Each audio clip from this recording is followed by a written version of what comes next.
Israeli Defense Forces have released a video showing their onslaught in Gaza on Hamas targets and infrastructure. The IDF said that its aircraft and ground forces have conducted over 4,300 strikes, hit hundreds of anti-tank missile launch posts and approximately 3,000 infrastructure sites.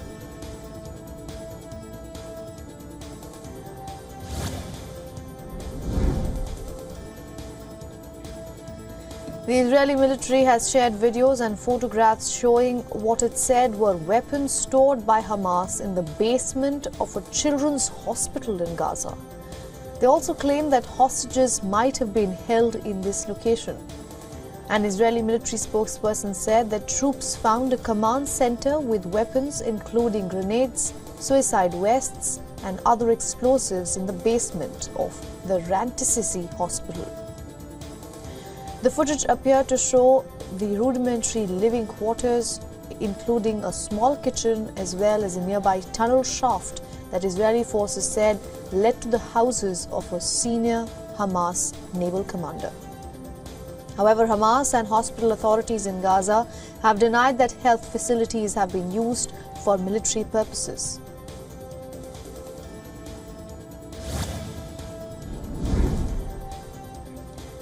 US President Joe Biden has said that the Al-Shifa hospital in Gaza City must be protected. Biden also hoped for less intrusive action by Israel. The US president's comments come as Israeli tanks take up positions at the gates of Gaza City's main hospital. It has become the chief target in Israel's battle to seize control of the northern part of the Gaza Strip, where medics say that patients are dying due to lack of fuel and thereby electricity. Gaza Health Ministry spokesperson has said that 32 patients have died in the last 3 days due to lack of power supplies.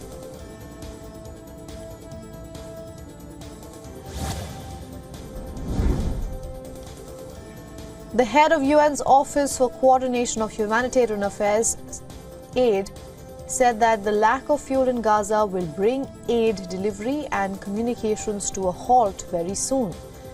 She added that depleting fuel and medical supplies are leaving Gazans' lives hanging by a thread.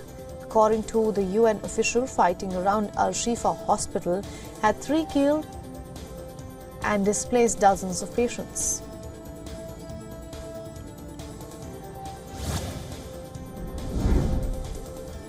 More than 100 people were arrested during a protest in downtown Chicago, where hundreds of Jews gathered to demand an immediate ceasefire in Gaza. Members of Jewish Voice for Peace Chicago and others around from the Midwest said that they are upset with Israeli leadership for their treatment of Palestinian civilians during the war with the Hamas group. The agitators turned out in front of the Accenture Tower in downtown Chicago, a building that houses the Israeli consulate on one of its upper floors. The police initially sat back and observed the protest. However, the police started arresting people after they blocked escalators in the building.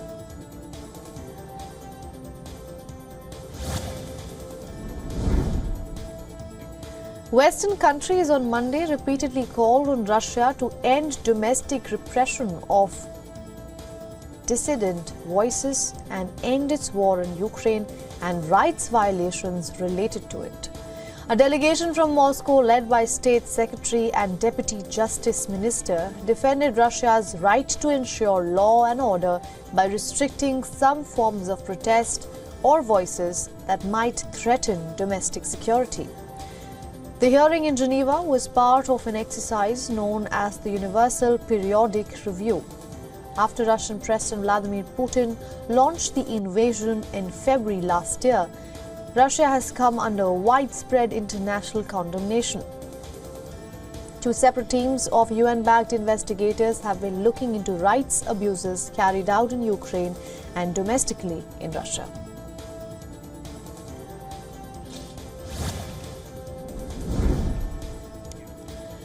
Dutch Defense Minister says that she hopes Ukrainian pilots will start learning to operate F-16s as soon as possible.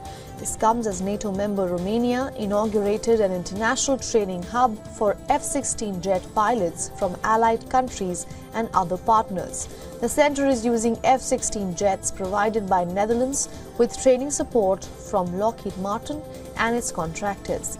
7 Romanian pilots have begun training at the centre. The United States in August approved sending F-16 fighter jets to Ukraine from Denmark and the Netherlands to defend against Russia as soon as pilot training was completed. Ukraine has actively sought the US-made F-16 fighter jets to help it counter Russian air superiority.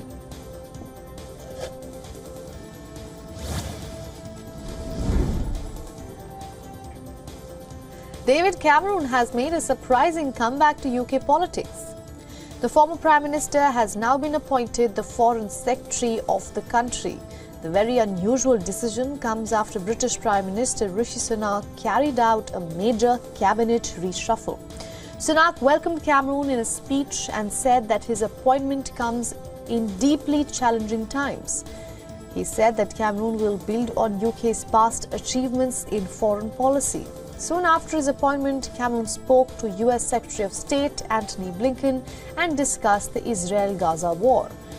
Both leaders also discussed relations with China and help for Ukraine during a telephonic conversation on Monday.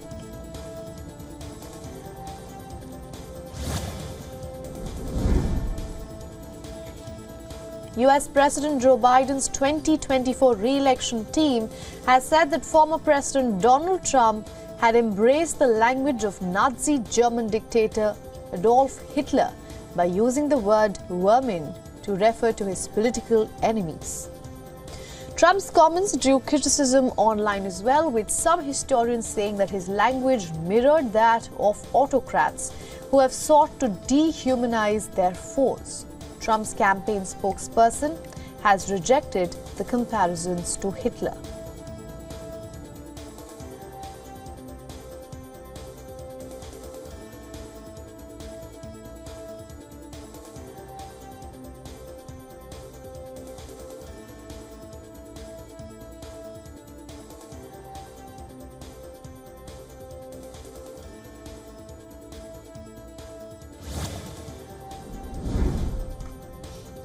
In his second appearance at former President Donald Trump's civil fraud trial, Trump's eldest son, Donald Trump Jr., lauded the sexiness of his father's property portfolio. The statement comes in stark contrast to Justice Arthur Engoron's ruling in September, stating that Trump and his company fraudulently inflated the value of his real estate assets. Hailing the former president as a visionary at the New York court on Monday, Trump Jr. claimed that the sexiness of his father's real estate projects were key to attract licensing deals with developers who wanted to emulate the tycoon's style. Donald Trump, who is the current front-runner for the 2024 Republican presidential nomination, has been accused of inflating the net worth of his empire by as much as $2.2 billion.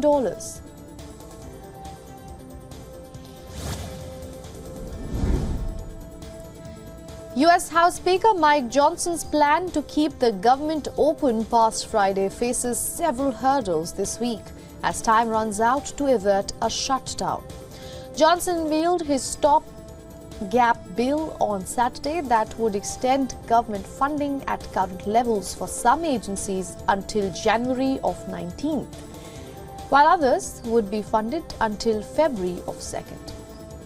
Congress is engaged in its third fiscal showdown this year, following a months-long spring standoff over the nation's more than $31 trillion debt, which brought the federal government to the brink of a default. The plan would need to pass the Democratic majority Senate and be signed into law by President Joe Biden by midnight on Friday. This will be to avoid disrupting pay for up to 4 million federal workers.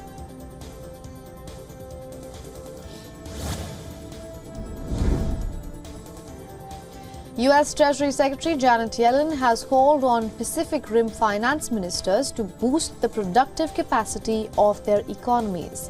Opening a meeting of finance ministers of Asia-Pacific Economic Cooperation countries, Yellen said that the group's economic dynamism meant that the actions they take matter for addressing global challenges.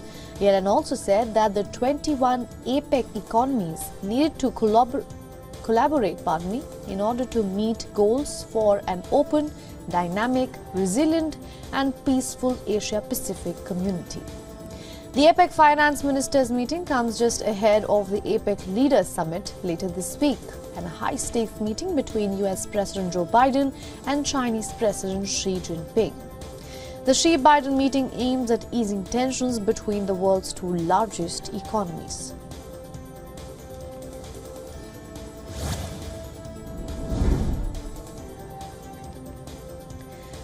Iceland is bracing itself for a potential volcanic eruption in its southwest. This after the island was struck by over 1,000 tremors on November 9th, with close to 900 more on Monday. Now, videos have emerged showing massive fissures opening with steam gushing out. Scientists monitoring the situation have observed that magma is moving closer to the surface. Now, if the magma erupts beneath the sea, it will be more explosive than if it erupts on land. Experts say, though an eruption on land would be a greater threat.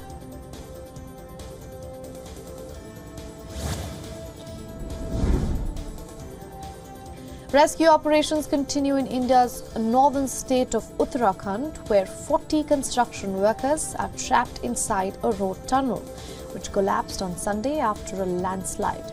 As per the authorities, it may take 2 more days to rescue the trapped laborers. However, they ensure that the workers are safe as of now. Food, oxygen and water is being supplied to the trapped workers. Since the collapse of the under-construction tunnel in the Uttarakhand district, the army, along with the National Disaster Response Force, have swung into action for rescue efforts. Police have said that about 150 meters of the 4.5-kilometer long tunnel had collapsed.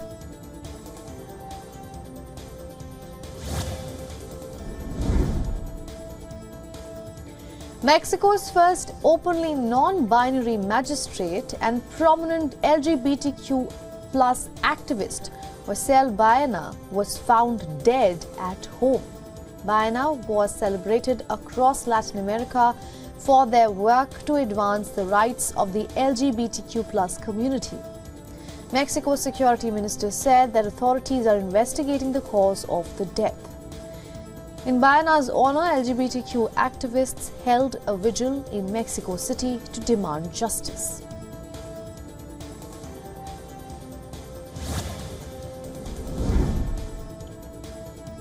Tesla is set to elevate its global electric vehicle supply chain by doubling the import of components from India. Indian Trade Minister Piyush Goyal, after a visit to Tesla's manufacturing facility in California, expressed pride in the growing role of Indian suppliers. Tesla, eyeing a significant increase, aims to source components worth $1.7 billion to $1.9 billion from India this year, up from the previous year's $1 billion. While Goyal was unable to meet with Tesla's CEO Elon Musk, discussions centered on Tesla's plans for an Indian factory, manufacturing a $24,000 car and expanding the charging infrastructure nationwide.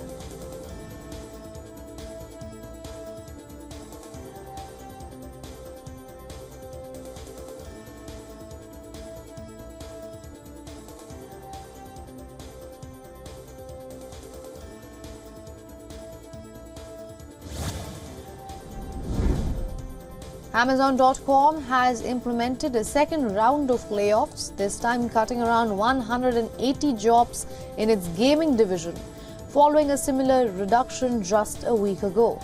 The decision is part of a broader restructuring effort, as the online giant refocuses resources on areas with the highest growth potential. The cuts extend beyond the gaming unit, with reductions reported in the streaming music and podcast division, as well as a minimal impact on the human resources unit, with more than 27,000 roles cut over the past year. Amazon continues to recalibrate its workforce, signaling a broader trend in the tech industry.